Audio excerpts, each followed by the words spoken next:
أعوذ بالله من الشيطان الرجيم بسم الله الرحمن الرحيم إن هذا القرآن يهدي للتي هي أقوم ويبشر المؤمنين الذين يعملون الصالحات أن لهم أجرا كبيرا وأن الذين لا يؤمنون بالآخرة أعتدنا لهم عذابا أليما ويدعو الإنسان بالشر دعاءه بالخير وكان الإنسان عجولا وجعلنا الليل والنهار آيتين فمحونا آية الليل وجعلنا آية النهار مبصرة لتبتغوا فضلا من ربكم ولتعلموا عدد السنين والحساب وكل شيء فصلناه تفصيلا وكل إنسان ألزمناه طائره في عنقه ونخرج له يوم القيامة كتابا يلقاه منشورا اقرأ كتابك كفى بنفسك اليوم عليك حسيبا صدق اللہ العظیم۔ یہ سورہ بنی اسرائیل 15ویں پارے کی اس کے 7 آیت تلاوت کی گئی، 9 تا 14 6 آیتیں۔ ان آیت کریمہ کا ترجمہ اس طریقے سے ہے، حقیقت یہ ہے یہ قرآن وہ راہ دکھاتا ہے جو بالکل سیدھی ہے۔ جو لوگ اسے مان کر بھلے کام کرنے لگیں انہیں یہ بشارت دیتا ہے کہ ان کے لیے بڑا اجر ہے، اور جو لوگ آخرت کو نہ مانیں انہیں یہ خبر دیتا ہے کہ ان کے لیے ہم نے دردناک عذاب مہیا کر رکھا ہے۔ انسان شر اس طرح مانتا ہے جس طرح خیر ماننی چاہیے۔ انسان بڑا ہی جلد باز واقع ہوا ہے۔ دیکھو ہم نے رات اور دن کو 2 نشانیاں بنایا ہے۔ رات کی نشانی کو ہم نے بے نور بنایا اور دن کی نشانی کو روشن کر دیا تاکہ تم اپنے رب کا فضل تلاش کر سکو اور ماہ و سال کا حساب معلوم کر سکو۔ اسی طرح ہم نے ہر چیز کو الگ الگ ممیز کر کے رکھا ہے۔ ہر انسان کا شگون ہم نے اس کے اپنے گلے میں لٹکا رکھا ہے، اور قیامت کے روز ہم ایک نوشتہ اس کے لیے نکالیں گے جسے وہ کھلی کتاب کی طرح پائے گا۔ پڑھ اپنا نامہ اعمال، آج اپنا حساب لگانے کے لیے تو خود ہی کافی ہے۔ آج جو آیتیں تلاوت کی گئی اس کا آپ نے ترجمہ سماعت کیا، یہ مضمون اس سے مختلف لیکن اس سے جڑا ہوا ہے جو پچھلے 2 ہفتوں آپ کے سامنے آیا، آیت نمبر 1 تا 8۔ سورہ اسراء کے بارے میں تفصیل سے پہلے اجتماع میں بات آئی تھی کہ اس میں اسراء کا ذکر ہے۔ اس سے آپ واقف ہیں، نبی کریم صلی اللہ علیہ وسلم کو مکہ مکرمہ سے بیت المقدس کا سفر جو تقریباً 40 رات دن کا سفر اس زمانے میں تھا، ایک رات کے ایک حصے میں اللہ تعالیٰ ان کو لے گیا، اور اس کے بعد سے اگلا مرحلہ معراج کا۔ اس کا قرآن میں براہ راست یہاں تو ذکر نہیں ہے، لیکن اس کی کچھ تفصیلات اس میں قرآن میں سورہ نجم میں ملتی ہیں، اور باقی حدیث اس سے بھری پڑی ہے۔ اور پھر اس کے بعد سے بنی اسرائیل کا واقعہ بیان کیا گیا۔ اللہ تعالیٰ نے کتاب میں لکھ رکھا تھا کہ تم 2 مرتبہ زمین میں فساد برپا کرو گے، اور اس کی تفصیل آپ کے سامنے آئی کہ پہلے فساد جب انہوں نے بالکل حد کر دی تھی، اور فساد سے کیا مراد چند عبادتوں کو چھوڑ دینا نہیں، تفصیلات سے قرآن کی معلوم ہوتا ہے، اور ان کی جو کتابیں ہیں عہد نامہ قدیم میں انہوں نے اسلامی ان کے یعنی جو توریت کی تعلیمات تھیں اللہ تبارک و تعالیٰ کی طرف سے، اس کی بالکل کھلی خلاف ورزی کر رہے تھے، بالکل مطلب مذاق بنا کے رکھ دیا چھوڑا تھا۔ اس کے نتیجے میں اللہ تبارک و تعالیٰ نے قرآن میں لکھا ہے ہم نے اپنے بندوں کو بھیجا وہاں پہ، یعنی بظاہر وہ ان کے دشمن تھے جن پہ حملہ آور ہوئے تقریباً 586 قبل مسیح، تقریباً 600 قبل مسیح سمجھ سکتے ہیں آپ اس میں، اور انہوں نے ان کی اینٹ سے اینٹ بجا دی، لاکھوں لوگوں کو قتل کیا، کتنے کو غلام بنا ڈالا، بیت المقدس کی ایسی تیسی کر ڈالی۔ اور اس کے بعد پھر اللہ تعالیٰ نے انہوں نے کچھ اپنی اصلاح کی، دوبارہ پھر 600 سال کے بعد پھر وہیں کے اندر خرابیاں پیدا ہونا شروع ہوئی ایک کے بعد دیکھیں، اور کہاں تک حالت پہنچ گئی تھی، حضرت عیسیٰ علیہ السلام تشریف لائے انہی کے درمیان میں، انہی میں سے تھے، وہ بنی اسحاق میں سے تھے، بنی اسماعیل میں سے نہیں تھے، انہی کے درمیان میں تھے، ان کو منع انکار کر دیا۔ حضرت یحییٰ علیہ السلام کا سر قلم کیا گیا، حضرت زکریا علیہ السلام کو قتل کیا گیا ان یہودیوں کے ذریعے۔ اور عیسیٰ علیہ السلام کے بارے میں بتائیے، آدمی اس حد تک پہنچ جائے تعصب میں کہ بادشاہ جو ہے اس دن خاص اس بات کا اعلان کرتا ہے کہ ایک کو میں آزاد کروں گا، ایک ڈاکو بھی ہے قید خانے میں اور ایک یہ بھی ہے، بتاؤ کس کو آزاد کر دیں؟ پر اللہ کے نبی کو صاحب ان کو پھانسی دے دیجیے، وہ اللہ کی الگ بات ہے، اللہ تبارک و تعالیٰ انہوں نے بچا لیا، آسمان پہ اٹھا لیا، انہوں نے یہی کام کیا تھا۔ اب جب کوئی قوم اس حد تک پہنچ جائے، اللہ تعالیٰ نے دوسری مرتبہ پھر ان کا محاسبہ کیا، اور تقریباً 70 عیسوی میں عیسیٰ اسلام جانے کے 70 سال بعد پھر اینٹ سے اینٹ ایسی بچائی کہ قرآن کہتا ہے کہ ہم نے تمہارے چہرے بگاڑ دیے۔ آج بھی جب ہم کو کسی کے بارے میں کہنا ہوتا ہے کہ کسی کی پٹائی وغیرہ کہتے ہیں کہ چہرہ پہچان میں نہیں آئے گا تمہارے، قرآن کہتا ہے کہ چہرے بگاڑ دیے۔ پھر آخر میں قرآن کیا کہتا ہے؟ وَإِنْ عُدْتُمْ عُدْنَا، اگر تم نے دوبارہ وہی حرکت کی پھر وہ یہ ادا کریں گے۔ بنی اسرائیل کو یہ سبق دیا گیا پچھلی آیتوں وہاں پہ جیسا معلوم ہے کہ یہ سورہ مکی زندگی کے آخر میں تقریباً نازل ہوئی ہے 11-12 صدی نبوی میں، وہاں پہ ان سے بات کہی جا رہی ہے، اس میں اشارہ کفار مکہ کی طرف بھی ہے، قریش مکہ جو اسلام کی مخالفت کر رہے تھے۔ اللہ تعالیٰ ان لوگوں کو جو اپنے آپ کو چہیتا کہتے تھے، نحن ابناء اللہ وحباہ، ہم تو اللہ کے بیٹے ہیں، ہم تو اس کے چہیتے ہیں، ان کے ساتھ اللہ نے یہ معاملہ کیا، تم بھی اپنا یش دیکھو۔ بنی اسرائیل کو یہودیوں کو کہا گیا تھا کہ دیکھو تمہارے ساتھ 2 مرتبہ ایسا واقعہ ہوا ہے، اب اگر تم نے پھر حرکت کی تو تیسری چوتھی مرتبہ ہم باز نہیں آئیں گے، پھر وہی کریں گے۔ یہاں پہ سوچنے کا سبق ہمارے لیے یہ ہے، اللہ تبارک و تعالیٰ اگر اپنے انہی بندوں کو، اس میں کہ انبیاء کرام کا سلسلہ ہزاروں کا، ان کے ساتھ یہ کر سکتا ہے تو کوئی دوسری قوم ہم جیسے لوگ وہی کام کریں، اسلام کا کھلے عام مذاق بنائیں، کوئی تعلیمات بالکل اپنی جگہ پر رہ نہ گئی ہو، کچھ شکلیں باقی رہ گئی ہوں، تو ہمارے ساتھ جو کچھ ہوتا ہے کیا اس سے ایسا نہیں ہے؟ ہمیں سوچنا چاہیے اس سلسلے میں بھی، یہ بھی اس سے سبق ہمیں ملتا ہے۔ اب ان آیات کے بعد آج جو آیات تلاوت کی گئی وہاں پر قرآن پاک کی بارے میں بتایا کہ یہ قرآن ہے کیا، جس کے طرف مدعو کیا گیا اور قیامت تک کے لیے جو ہدایت ہے۔ ان ھذا القرآن یہدی للتی ہی اقوم، حقیقت یہ ہے کہ یہ قرآن وہ راہ دکھاتا ہے جو بالکل سیدھی ہے۔ بظاہر بڑی چھوٹی سی آیت ہے لیکن بہت ہی امپورٹنٹ آیت ہے۔ کون سی راہ؟ سب سے پہلے عقیدے کا معاملہ شروع ہوتا ہے۔ اتنا آسان عقیدہ، اتنا صاف عقیدہ، اس میں کوئی بھام نہیں ہے۔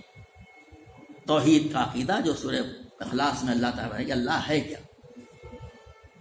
آج کل ایک ملک میں زلزلہ آیا تو طرح طرح کی باتیں ہمارے کچھ لوگ کہہ بھی رہے ہیں، سلسلے میں وہاں کہنے کی ضرورت نہیں۔ اللہ کی حقیقت، عقیدہ کی بنیاد کے اوپر میں ایک ایسا نظام زندگی بنتا ہے، عبادات کا معاملہ، اطاعت کا معاملہ سیدھا صاف ستھرا ہے۔ اب تو آپ کو کہیں دور جانے کی ضرورت نہیں ہے کہ جن لوگوں کے عقیدے صحیح نہیں ہوتے ہیں، مشرکین کی تعداد لاکھوں کروڑوں میں پائی جاتی ہے، کیا کیا حرکتیں کرتے ہیں۔ ایسے میں جب ان کو دیکھیے، اب تو ہر چیز موبائل میں اویلیبل ہے کہ انسان جو ہے جب عقیدے کی خرابی ہوتی ہے اس کی تو کیا کیا حرکتیں کرتا ہے، کیسی کیسی بےہودگی 21ویں صدی میں کرتا ہے کہ آدمی سوچے کہ اللہ تعالیٰ نے کیسے محفوظ رکھا ان چیزوں سے، توحید کا خالص عقیدہ دے کر کے، وہ سیدھی راہ۔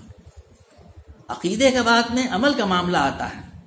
اللہ تعالیٰ کچھ عبادتیں ہم کو مختص کرتا ہے، اس کے علاوہ کچھ اور دوسری بہت ساری چیزیں، اطاعت کا معاملہ اس میں ایسی سختی نہیں کی گئی جو قابل عمل نہ ہو۔ آپ دوسرے مذاہب کے لوگوں میں جو غلط ہیں آپ دیکھیں گے کہ ان کے کیسی وہ عبادتیں کرتے ہیں، وہ عبادت کے نام پہ افسوس ہوتا ہے دیکھ کر کے کہ کیسے اپنے آپ کو مصیبت میں ڈالے ہوئے ہیں۔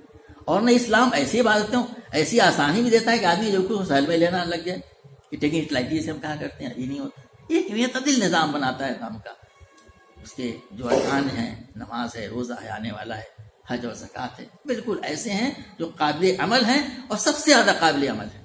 اور پھر ان کی بنیاد پر جو عقیدہ یعنی اندرون اور باہر دونوں ایک جیسا ہوتا ہے۔ ایسا نہیں ہوتا ہے کہ مسجد میں ہم کچھ ہیں اور مسجد کے باہر کچھ ہیں، ایک جیسا عقیدہ ہوگا، اسی سے اس کا عمل کا ثبوت ہوگا۔ آفس میں ہے تو وہاں پر بھی باس بنا بیٹھا، وہاں پر بھی اللہ کا بندہ ہے۔ مسجد میں تو بھی اللہ کا بندہ ہے، وہاں بھی اللہ اکبر، وہاں بھی اللہ اکبر، ہر جگہ ایک جیسا. اسلام ایسے معاملات کے بارے میں بتاتا ہے کہ ہمارا تعلق جو ہوتا ہے بچوں سے کیسا ہو، بیوی سے کیسا ہو، ماں باپ سے کیسا ہو، ایک فرد کا دوسرے فرد سے کیسا ہو، ایک سماج کا دوسرے سماج سے، ایک ملک کا دوسرے ملک سے. تمام کی تمام چیزوں کی تفصیلات قرآن بتاتا ہے جو بالکل سیدھی اور صاف ہے. اسی طرح قرآن پاک ان ھذا القرآن یہدی للتی ہے اقوام. اسلام قرآن وہ راستہ دکھاتا ہے جو سب سے سیدھی ہے. اور اس کی تفصیلات کیا ہے؟ یہ قرآن پاک ہے، وہ آگے بات آ رہی ہے. اور اس کے بعد سے کہا کرتا ہے وَيُبَشِّرُ الْمُؤْمِنِينَ الَّذِينَ آمَنُوا الصَّالِحَاتِ أَنَّ لَهُمْ أَجْرًا كَبِيرًا. اور جو لوگ ان عقائد کو مان لیں، وہ جو نبی یہ بات کہہ رہا ہے، جو قرآن یہ بات کہہ رہا ہے، قیامت تک کے لیے بات آ گئی. اور پھر بھلے کام کرنے لگے. یہ بات بہت اہم ہے. صرف مان لینا کافی نہیں ہے. جو لوگ مان لیں اور پھر عمل صالح. عمل صالح کیا ہے؟ یہ پورا کا پورا قرآن جو اللہ کا احکام ہے وہ کیا کہتا ہے کرنے کو، اوامر کیا چیزوں کو منع کرتا ہے کرنے کے لیے، منہیات سے رک جانا، اوامر کو کرنا. اور نبی کریم صلی اللہ علیہ وسلم نے اپنے حدیث میں اپنے عمل سے اس کو صاف بتا دیا کہ یہ ہے تفصیلات. وہ کی تمام چیزیں جو ہمارے پیدائش سے لے کر کے ہماری موت تک ہر جگہ کے لیے دیے ہوئے ہیں، ان تمام چیزوں کو کرنا اور ان چیزوں کو رک جانا جس سے منع کیا گیا، وہ تمام عمل صالح میں آتے ہیں. تو ایمان کے ساتھ عمل صالح کا چولی دامن کا ساتھ ہے. عمل صالح نہیں ہے، ایمان کوئی فائدہ نہیں پہنچائے گا. قرآن پاک میں ہر جگہ اس کی صراحت کی گئی تھی. اور عمل ہے صالح تو اس کو لفظ نہیں کہا جائے گا، اور ایمان نہیں ہے تو جڑ کٹا ہے، اس کی کوئی حیثیت نہیں ہے، بے وقت ہے. وہ کہا کہ کر رہے ہیں ان کے لیے وہ بشارت دیتا ہے بڑے اجر کی. اب یہاں پہ اجرن کبیرہ سے کیا مراد ہے؟ عام طور سے مراد ہی لیا جائے گا کہ آخرت کا اجر. لیکن جس ترتیب میں آیتیں آ رہی ہیں اس سے اندازہ ہوتا ہے جیسے آخرت کا تو اجر سب سے بڑا ہے ہی جو اب دائمی ہے، یہ دنیا میں بھی اس کے اثرات نظر آتے ہیں. اور قرآن کی دوسری آیت اس طرح اشارہ بھی کرتی ہیں کہ دنیا میں بھی وہ ایسا نظام برپا ہوتا ہے، ایسے معاشرہ برپا ہوتا ہے جسے کہتے ہیں کہ جگہ کی ویلفیئر کی اسٹیٹ ہوتا ہے. بالکل یہ ہر جگہ بس امن و سکونی کی ماحول جیسا نبی کریم صلی اللہ علیہ وسلم کے دور میں تھا، صحابہ کرام کے دور میں تھا. تو کہا تھا کہ ایسی چیزوں کی اللہ تعالیٰ جو ہوتا ہے اس کی بشارت دیتا ہے. وَأَنَّ الَّذِينَ لَا يُؤْمِنُونَ بِالْآخِرَةِ، رہے وہ لوگ، وہ افراد یا وہ جماعتیں جو اس کو نہیں مانتے. اور کس بات کو کہا گیا ہے؟ دیکھیے پہلے آیت کے ٹکڑے میں ایمان کی بات کہی گئی تھی، ایمان میں تمام چیزیں آ گئیں، لیکن یہاں پہ سے ایک کا ذکر کیا گیا جو آخرت پر ایمان نہیں لاتے. بنیاد وہ ہے اللہ کو مان رہے ہیں سبھی لوگ کسی نہ کسی نام لے کر کے، جسے صحیح معنوں میں ایتھیسٹ کہا جائے.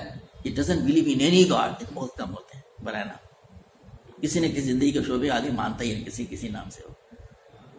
رسالت کے بارے میں کنٹروورسی. آخرت سینس آف اکاؤنٹیبلٹی، جواب دہی کا احساس کہ آخرت میں ہم کو اللہ تعالیٰ کے وہاں ایک ایک چیز کو ہم دیکھیں گے، آئندہ اس کی تفصیلات آ رہی ہیں.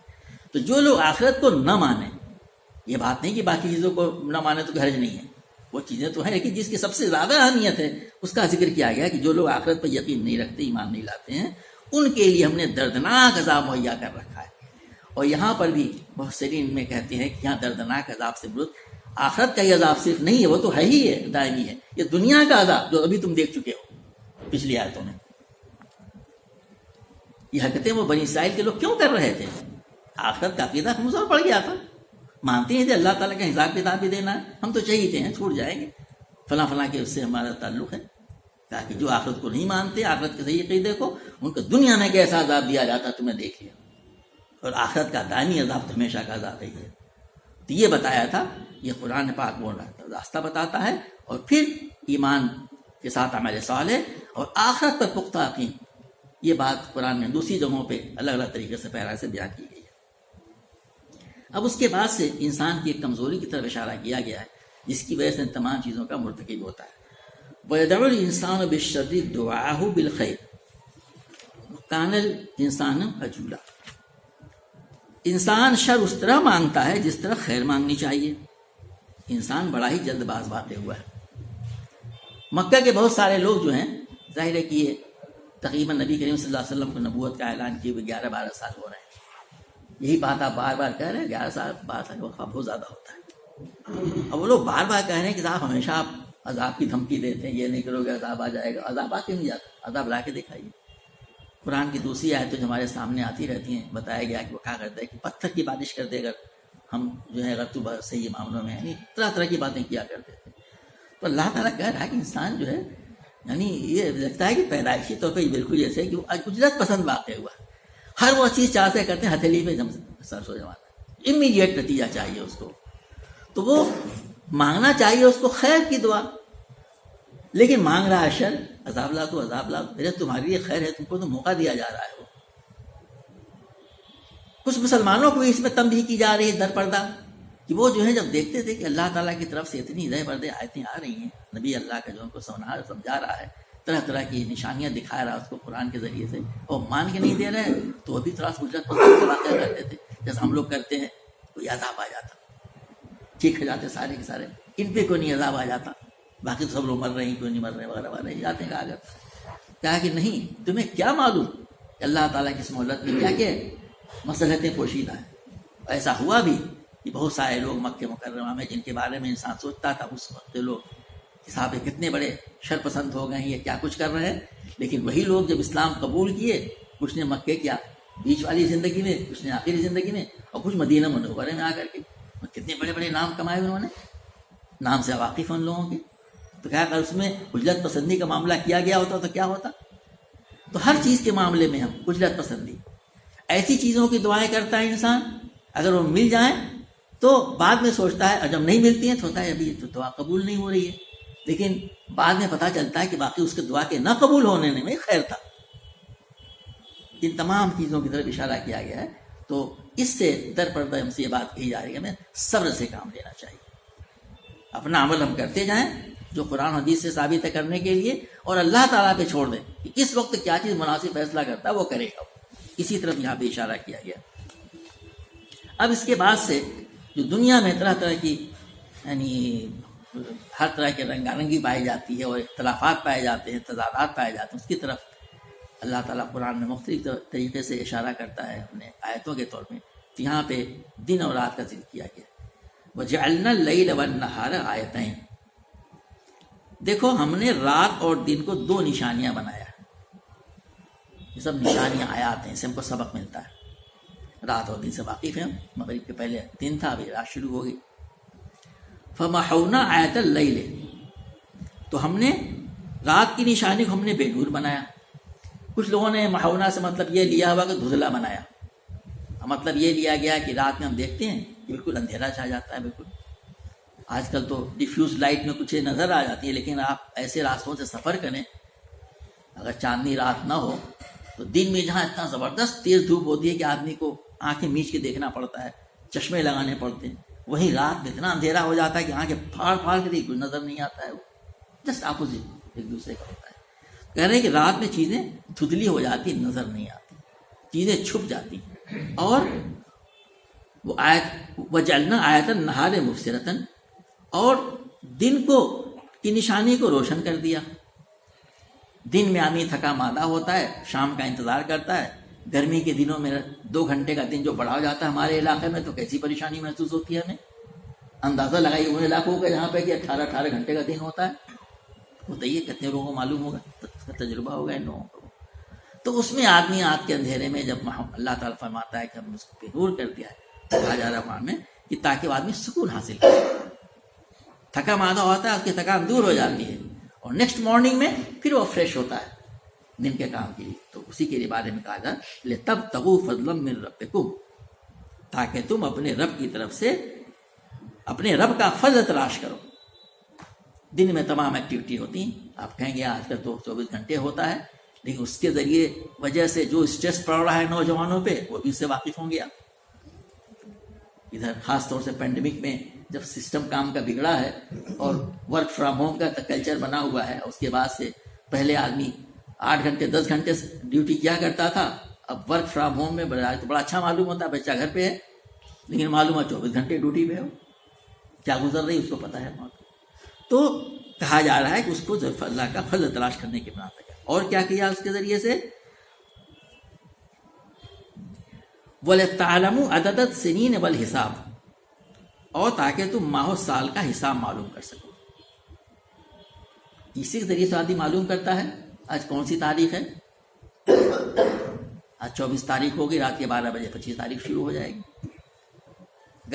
اگر قمری حساب لیا جائے تو مغرب کے اذان ہوتے ہی ہوتی ہے وہ 4 شعبان شروع ہو گیا، 3 تھا دن میں. اس کے ذریعے سے تم ماہ و سال کا حساب معلوم کرتے ہو. یہ کتنا امپورٹنٹ ہے، ابھی تھوڑی دیر پہلے ذکر کیا گیا چند منٹ پہلے، کہ یہ دن جو ہوتا ہے 24 گھنٹے کا ہمارا، اس 24 گھنٹے میں ہمارے اس علاقے میں جو ہم لوگ ٹراپک آف کینسر کے قریب میں رہتے ہیں وہ 10 سے 14 گھنٹے کے بیچ میں فلکچویٹ کرتا ہے. 15 گھنٹے سمجھ دن اور رات. کہیں پر اتنا لمبا وقفہ ہو جایا کرتا ہے، پھر بھی بعد 24 گھنٹے ہی رہتا ہے. یہ اللہ تبارک و تعالیٰ نے اس کو کیسا ہمارے لیے بنایا، زمین کو پرسکون جگہ. اسی کے قریب میں دوسرا سیارہ ہے، کیا نام ہے اس کا، یہ وینس، زہرہ کہتے ہیں جسے. وہاں کا ایک دن کتنے کا ہوتا ہے؟ 118 دن کے برابر ایک دن. اللہ اکبر. وہ الگ بات ہے کہ وہاں کا ٹمپریچر 465 ڈگری سیلسیس ہے، تصور نہیں کر سکتے آپ زندگی کا. اگلے سیارے پہ چلے جائیے، مریخ پہ، وہاں کا دن 24 گھنٹے 37 منٹ کا، تقریباً زمین کے برابر. بڑا اچھا معلوم ہو رہا ہے. لیکن ٹمپریچر جب دن ہے تو -460 نہیں 460 پلس، اور رات ہے تو مائنس ہے، بالکل کسی کام کا نہیں. تو اللہ تبارک و تعالیٰ بتا رہا ہے کہ یہ اللہ کی نشانیوں میں سے ایک ہے، یہ دن کا روشن ہونا اور رات کا جو بے نور ہونا، یہ تاکہ تم جو ہے وہ اللہ کا فضل دن میں تلاش کر سکو اور حساب لگا سکو. اور پھر کہا گیا وَكُلَّ شَيْءٍ فَصَّلْنَاهُ تَفْصِيلًا، اور ہر چیز کو ہم نے الگ الگ ممیز کر کے رکھا. اس کی تفسیر میں لوگوں نے بڑی ساری باتیں کہی ہیں. یہاں پہ مطلب اس چیز کا یہ ہے کہ کوئی چیز دنیا میں جو ہے بے مقصد نہیں ہے، ہر چیز کا حساب ہے، کسی مقصد کے لیے بنائی گئی. اس چیز کا مطلب یہ لیا گیا ہے جو بہت زیادہ اس کو جو کنواس کو بڑھایا گیا، جس میں اس میں گنجائش جس کی ہے وہ کہ قرآن پاک میں ہر چیز کی تفصیلات لکھ دی گئی ہیں. تفصیلات سے مراد کمپلیٹ ڈیٹیلز نہیں ہوتی بلکہ جو بیسک ڈیٹیلز ہوتی ہیں. باقی وقت کے ساتھ چیزیں بدلتی رہتی ہیں، اس میں آدمی اس کو دے گا. اب ظاہر ہے کہ اس زمانے میں، جس زمانے میں قرآن کی آیتیں نازل ہو رہی تھی، اس کے بارے میں LED کے بارے میں اور CFL کے بارے میں تھوڑی بتایا جاتا، بلکہ روشنی کے بارے میں نہیں معلوم تھا کہ الیکٹریسٹی بھی کسی دن ہوگی، لوگ نہیں جانا کرتے تھے.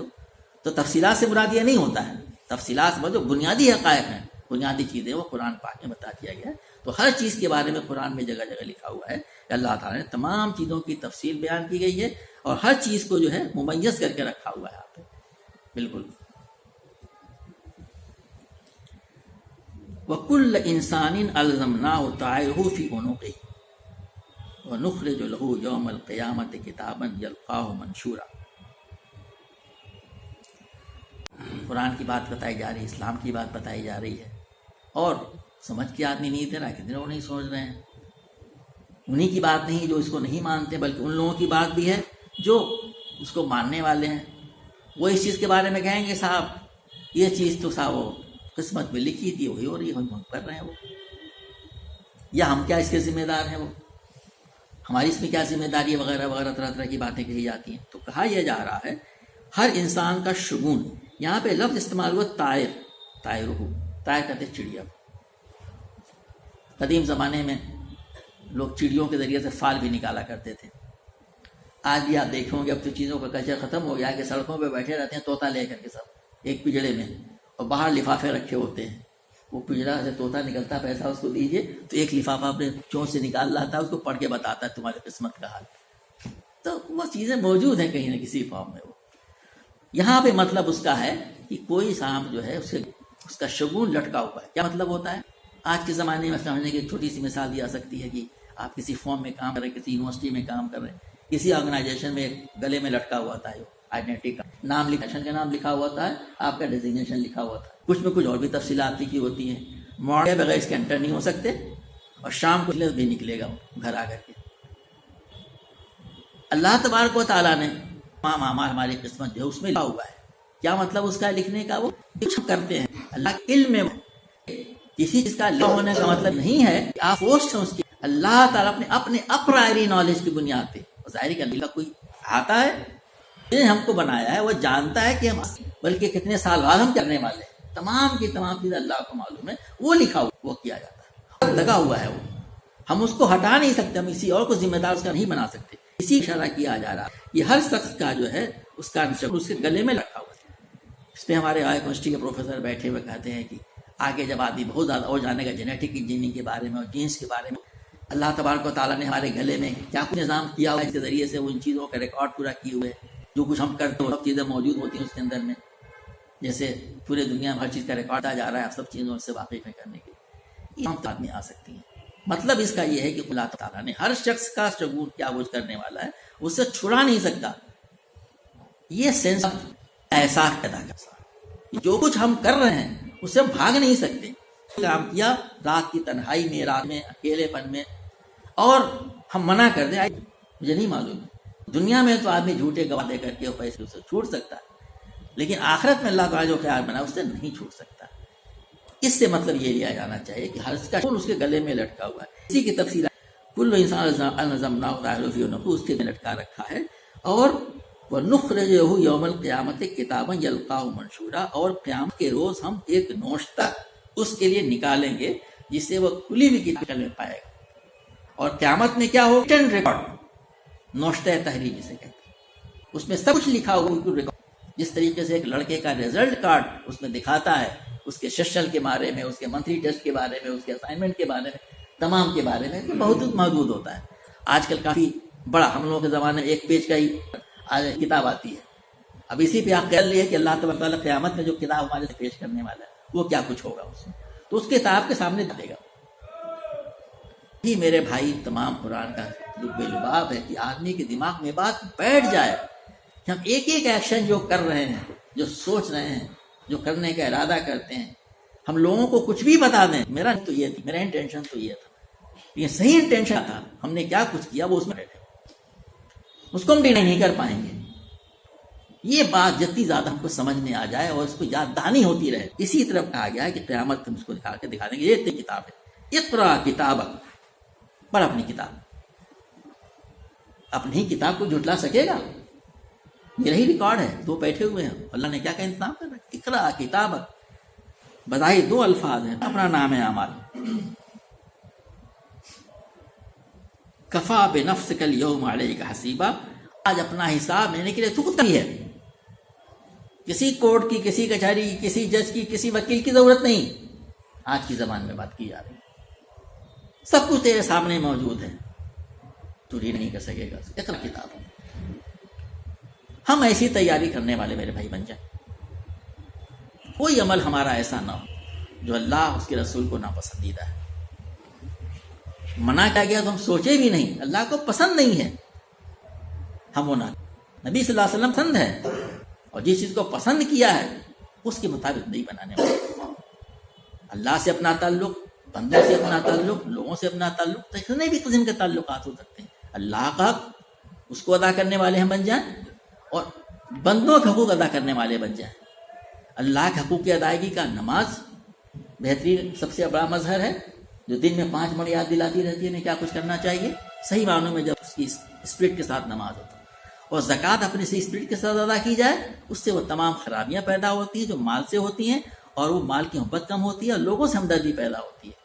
پھر ہم کار خیر کی طرف بڑھتے ہیں. باقی جو دوسری چیزیں جو ارکان ہیں اور دوسرے عبادات ہیں کرنے کے، ان سب چیزوں کو ہم خلوص سے کرنے والے ہم بن جائیں، اور پھر ایسی ہماری زندگی ہو. اسی اعمال صالح میں یہ چیز بھی آتا ہے کہ جو بات آپ معلوم ہے دوستوں تک بھی پہنچے. ہر جمعے کے روز امام صاحب نے یہ بات کہی نبی کریم صلی اللہ علیہ وسلم سے، اس سے کی یہ بات کہ بلغوا انی ولو آیا، تم کو ایک بات ہی میری طرف سے پہنچی، ایک آیت بھی، اس کو بھی دوستوں کو پتا. ہم کو معلوم ہے، لے کے بیٹھ نہیں جاؤ. اسی بات بتائی، خیرکم من تعلم القرآن علمہ، تم میں سے بہترین لوگ وہ ہیں جو قرآن اور دوستوں کو سکھائیں. Best of the people. باہر بھی لگا ہوا ہے آپ کے گیٹ کے دروازے پہ مسجد. یہ کوئی والنٹری چیز نہیں ہے کہ شوقیہ کیا جا رہا ہو، بلکہ ہم سب لوگ اس کی ذمہ داری سمجھنا چاہیے کہ قرآن پاک کو پڑھیں، اس کو سمجھیں، اپنے گھر میں اس کا ماحول بنائیں. ہفتے اجتماع اس لیے ہوتا ہے موٹیویٹ کرنے کے لیے ہوتا ہے. ہمارے گھروں میں اس کا ماحول ہو، قرآن ہو، قرآن کی کوئی تفسیر ہو. بچوں کو، بیوی کو، بیوی بچوں کے اندر یہ مزاج بنائیں ہم، اسلامی کتابوں کا چیز مجموعہ اور نہ دے رہے ہیں، اور دوسروں کو بات پہنچائیں.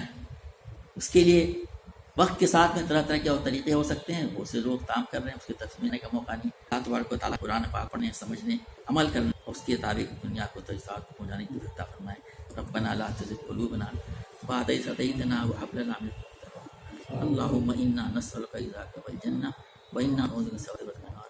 اللهم حبب بينه في قلوبنا وكره والفسوق والعصيان. اللهم من الراشدين. وصلى الله تعالى على محمد وعلى آله وصحبه أجمعين.